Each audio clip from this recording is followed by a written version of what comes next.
Hello everyone, good evening, सत श्री अकाल, नमस्ते। मैं शादाब रहबर ख़ान और सबसे पहले मैं न्यूज़ 100 की पूरी टीम का शुक्रगुजार हूं कि आप लोगों ने मुझे यहां पे बुलाया और बहुत बहुत आप सभी को मेरा प्यार। अच्छा सर, ये बताइए बचपन से लेके अब तक का जो आपका फिल्म लाइन का सफर है वो किस तरह से गुजरा है? देखिए, जो मेरी जर्नी रही है वो काफ़ी पेचीदा टाइप की रही है, क्योंकि मैं एक थिएटर से जुड़ा हुआ था और थिएटर से ही मैंने सब कुछ सीखा है।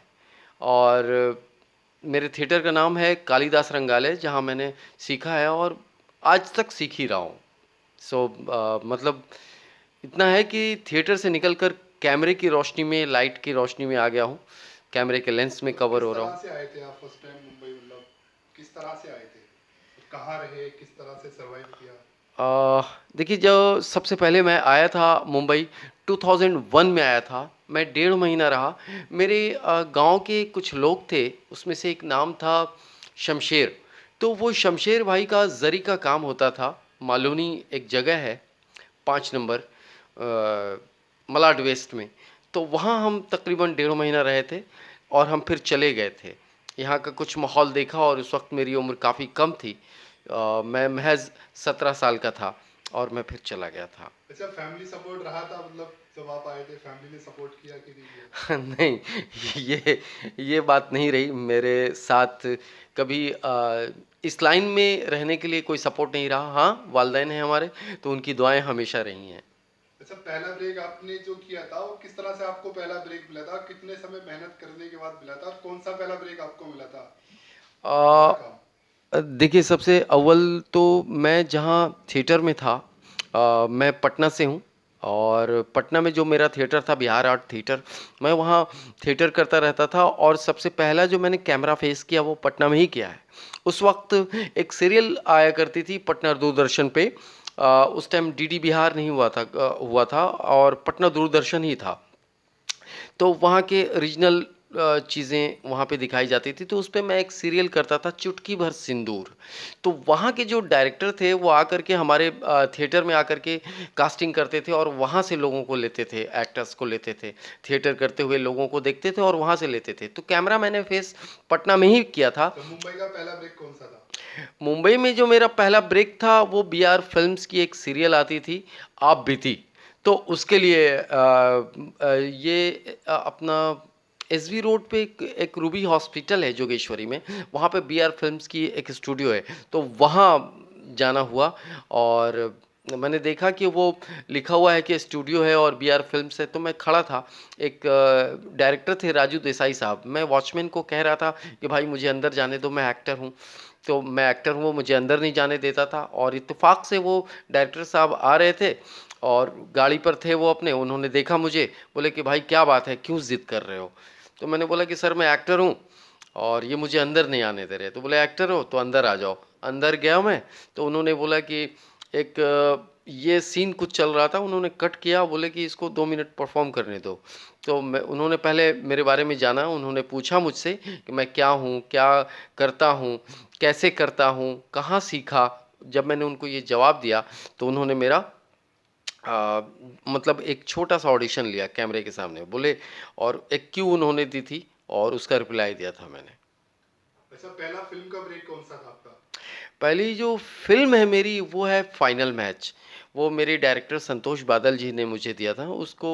जब हम थिएटर करते थे पटना में, तो उसी टाइम वो उसकी कहानी लिखा करते थे और उन्होंने जहन में रखा हुआ था कि वो कैरेक्टर मैं ही कर रहा हूँ। तो मुझे जहन में रख करके उन्होंने वो कैरेक्टर लिखा अच्छा, था। जैसे कि मैंने देखा है आपको मोन्टो में आपने कैरेक्टर किया था, मतलब नवाज भाई के साथ अब आपने काम किया था, हम्म। तो उनकी भी एक स्टोरी है जो यूनिक स्टोरी रही है स्ट्रगल टाइम की। तो आपने उनके साथ जब काम किया तो आपका एक्सपीरियंस क्या रहा उनके साथ, और किस तरह के वो इंसान है, उनके बारे में क्या कहना चाहेंगे और किस तरह का आपने फील किया? क्योंकि एक बड़ी फिल्म आपको मिली थी, वो वही है, उसके अ, बारे में क्या कहना चाहते हैं? देखिए क्या है कि मैं जब कोई फ़िल्म करता हूँ तो को एक्टर की मैं बड़ी रिस्पेक्ट करता हूँ और करनी भी चाहिए, ख़ासकर अपने सीनियर्स की, जो उम्र में भी बड़े हों और दर्जे में भी बड़े हों। मगर उस फ़िल्म की ख़ासियत ये थी कि मुझे किसी कास्टिंग डायरेक्टर ने मुझे कास्ट नहीं किया था उस फ़िल्म के लिए। मुझे पता चला था कि वो 90 नंबर में उसका चल रहा है सब कुछ, नंदिता दास मैम उसे डायरेक्ट कर रही हैं। तो मैं गया वहाँ और मैंने बोला, वहाँ पे ऑफ़िस बॉय था एक मुकेश करके, उसको बोला कि मुझे, मैं एक्टर हूँ, मुझे मिलवा दो मैम से। तो उसने मुझे मिलवाया और उन्होंने मुझसे बातें की और वो बेहद इम्प्रेस हुई मुझसे बात कर कर, ख़ासकर मेरी उर्दू की डिक्शन को देखा उन्होंने और बातचीत करने के लहजे को देखा और उसके बाद उन्होंने मुझे वो रोल दिया। तो दरअसल मैंने मंटो जो की, तो मैंने नवाज़ भाई थे और वो ठीक है, वो मंटो का लीड कर रहे थे, मगर मैंने जो फ़िल्म की, मुझे मेरे डायरेक्टर ने उसमें काम दिया। मैं नवाज़ भाई पे कोई टिप्पणी करना। नहीं, एक्सपीरियंस किस तरह का, मतलब क्या फील कर रहे थे आप उनके साथ में, क्योंकि उनकी एक यूनिक स्टोरी रही है। वो बहुत उम्दा मतलब फ़नकार हैं, अच्छे इंसान हैं। अच्छा। अच्छा सर, आने वाले कौन कौन से प्रोजेक्ट हैं आपके, उसके बारे में क्या कहना चाहते हैं? मेरी आने वाली जो प्रोजेक्ट है उसमें एक वेब सीरीज़ है नेटफ्लिक्स के लिए, दिल्ली क्राइम सीक्वल। और एक प्रोजेक्ट है जो प्राइम अमेज़न पे आने वाला है। एक अभी रिसेंटली मैंने शूट किया है, वो फ्लिपकार्ट के लिए है। वो उसमें ज़ीशान अय्यूब साहब हैं, तो वो है। और 2 फ़िल्में हैं जो आने वाली हैं, बैंडिट शकुंतला के नाम से हैं। मेरी एक फ़िल्म 500 रुपए के नाम से है जो व्हिस्लिंग वुड्स ने बनाई थी, जिसे फ़िल्म फेयर में भी नॉमिनेशन मिला था। तो वो इस तरह की चीज़ें रही हैं। और अभी रिसेंटली मैं 2 फ़िल्मों में शूट कर रहा हूँ, बिज़ी हूँ। सो इस तरह का है सब। और अभी रिसेंटली परसों मैंने एक फ़िल्म फाइनल पैकअप की, एजुकेशन द टेरर, जिसके डायरेक्टर हैं जितेंद्र जैश। तो वो भी रैप अप हो गया उसका, अब सब पोस्ट प्रोडक्शन पे है, सबकी रिलीजिंग की तैयारी है। और मुझे भी इंतज़ार है कि बस वन बाय वन काम आए और वो जब रिलीज़ हो जाए उसके बाद अल्लाह क्या बख्शता है। अच्छा, एक बात बताइए सर, आपका जो लुक है, मतलब बहुत से लोग बोलते हैं इरफान भाई से मैच होता है, तो उनसे जब आपका लुक मैच होता है तो उसके बारे में क्या फील करते हैं आप? कुछ लोग आपको इरफान भाई भी बोलते हैं, कुछ लोग जो नाम नाम से नहीं जानते, आपको पर्सनली नहीं जानते, उनको हो जाता है कि ऐसा लगता है कि इरफान भाई आ रहे हैं, उसके बारे में क्या क्या फील करते हैं, किस तरह का खुशी महसूस होती है? मुझे ये बताया गया है कि एक अगर आपके किसी हरकत से किसी के चेहरे पे कोई मुस्कुराहट आ जाए, गोया ये खिदमत खल्क है, इबादत में शुमार है। तो अगर किसी शख्स को मुझे इरफान साहब कह के मुखातिब करके उसे खुशी मिल रही है या उसके चेहरे पे मुस्कुराहट आ रही है, तो मुझे कोई तकलीफ़ नहीं। हाँ, एक बात है कि आप इस चीज़ को समझिएगा कि एक मज़दूर जो सुबह से लेके शाम तक मेहनत करता है और उसके मेहनत की मज़दूरी किसी दूसरे मज़दूर को दे दी जाए, तो शायद ये गलत होगा उस मज़दूर के साथ। ठीक वैसा ही मेरे साथ भी है, क्योंकि ये स्ट्रगल मैं भी शुरू से कर रहा हूँ और जब मैं काम कर रहा हूँ तो मुझे मेरे नाम से मुझे मेरी आइडेंटिटी दी जानी चाहिए और भाईजान के नाम से नहीं। मैं उन्हें रिस्पेक्टफुली भाईजान इसलिए बोलता हूँ क्योंकि हमारा दूर-दूर तक का कोई रिश्ता नहीं है, मगर लोग मुझे एहसास कराते रहे कि भाई इरफ़ान खान, तो मैं उन्हें बड़े भाई की तरह उनकी इज़्ज़त करता हूँ। एक आला फ़नकार हैं वो, तो एक फ़नकार की तरह भी इज़्ज़त करता हूँ, बड़े भाई की तरह भी इज़्ज़त करता हूँ और हमेशा करता रहूँगा। मगर हाँ, एक चीज़ ये है कि मैं हूँ, वो थे और हमेशा लोगों के दिलों में अपने अदाकारी की वजह से रहेंगे, हमेशा। लेकिन एक चीज़ है कि मैं अपनी एक्टिंग करता हूँ। मेरी जब आप मुझे देखेंगे, मेरी फ़िल्मों को देखेंगे या मेरे काम को देखेंगे, मेरी अदायगी को, तो उसमें मैं दिखूँगा, इरफ़ान साहब दूर-दूर से तक नहीं दिखाई देंगे। ये मेरी गारंटी है। मैं दिखने में चेहरा मेरा और भाई का मिल सकता है, मेरी अदाकारी नहीं मिल सकती क्योंकि अदाकारी को हम क्रिएट करते हैं, चेहरे को हम अपने क्रिएट नहीं करते। चेहरे को तो खुदा ने क्रिएट किया है, खुदा ने बनाया है, मगर हम अपनी अदाकारी को खुद क्रिएट करते हैं। भाई भी खुद क्रिएट किया करते थे, मैं भी खुद क्रिएट करता हूँ, अपनी अदाकारी खुद से करता हूँ। तो जो चीज़ हम खुद करते हैं तो ज़ाहिर-सी बात है कि मुख्तलिफ होनी चाहिए एक दूसरे से।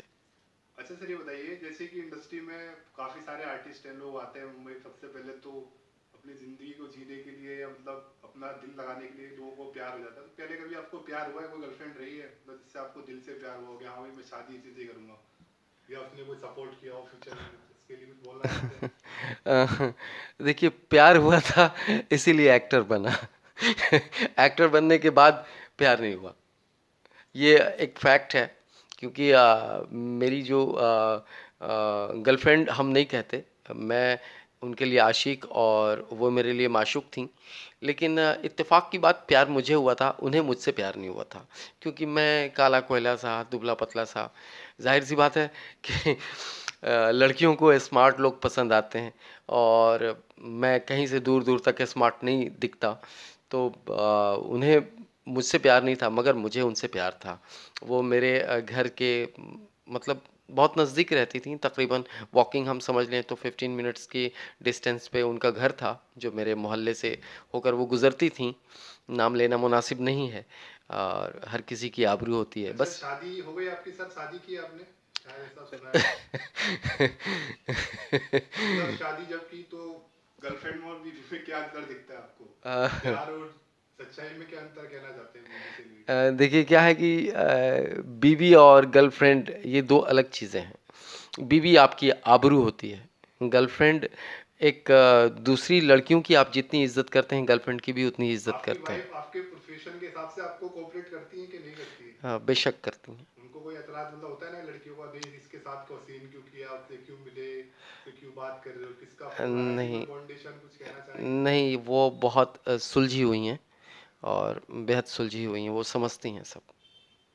अच्छा, ये बताइए सर, जो लोग अभी पहले की जो टाइम था वो अलग था, लोग आते थे जाते थे काम करते थे, कहीं से भी किसी को काम मिल जाता था। लेकिन आजकल क्या हो गया, इंडस्ट्री में बहुत टफ चीजें हो गई हैं, बहुत हार्ड वर्क हो गया है, बहुत मेहनत करनी पड़ती है।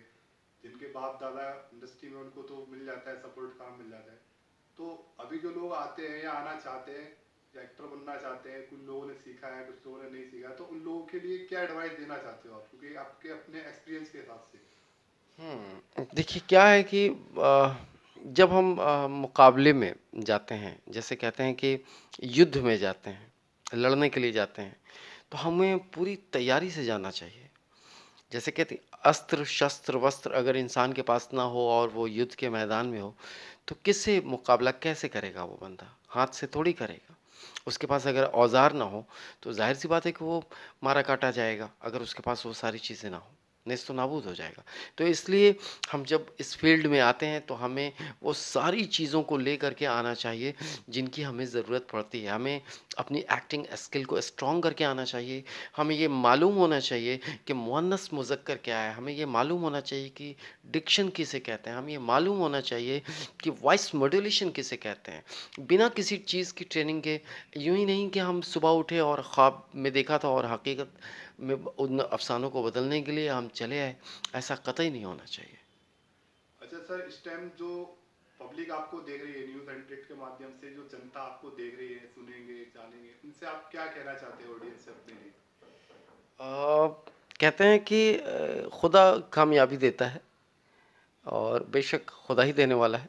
लेकिन उस कामयाबी का जो एक मेन मोटो है, वो कामयाबी मिलती कैसे है, वो जो ज़रिया है, वो हमारी ऑडियंस है। मैं उन तमाम ऑडियंस का शुक्रगुज़ार हूँ जो हमसे पहले जो लोग स्टार बन चुके हैं, जो एक्टर फेमस हो चुके हैं, उन्हें आपने बनाया है। और आपके इन दुआओं की ज़रूरत इस खाकसार इस नाचीज़ को भी है। और अपनी दुआओं से लोगों को मतलब कि यूं ही बरसाते रहिए अपनी दुआओं और फूल की बारिश करते रहिए अपनी दुआओं से, अपने ज़बां से, अपने दिल से।